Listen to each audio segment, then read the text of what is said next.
tumekamilisha njia ya kusafirisha umeme yenye msongo wa kilovoti 132 yenye urefu wa kilomita 383 kutoka Tabora mjini mpaka hapa Mpanda.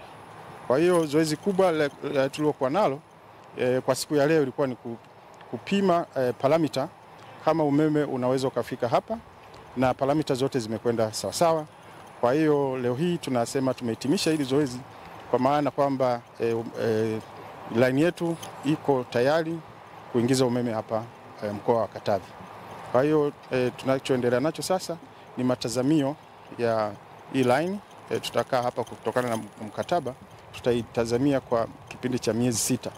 Kuanzia hapo tutakuwa tumeikabidhi line na itakuwa tayari kwa kupeleka umeme kwa wananchi.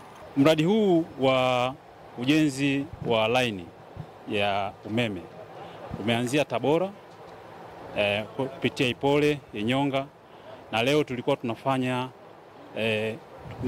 majaribio ya mwisho kwa kipande cha mwisho cha kutoka Inyonga mpaka hapa Mpanda. Jumla ya laini yote urefu ni kilomita 383, lakini kwa kipande hiki ambacho tumefanyia kazi leo ni kipande cha kilomita 124 ambacho ni kipande cha mwisho kutoka pale Inyonga mpaka Mpanda.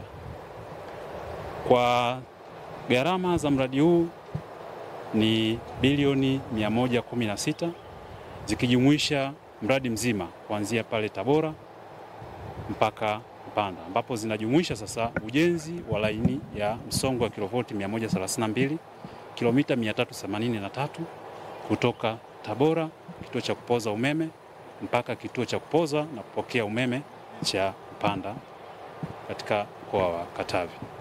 Kwanza tunafurahi sana kwa kutufungulia umeme huu wa gridi ya taifa.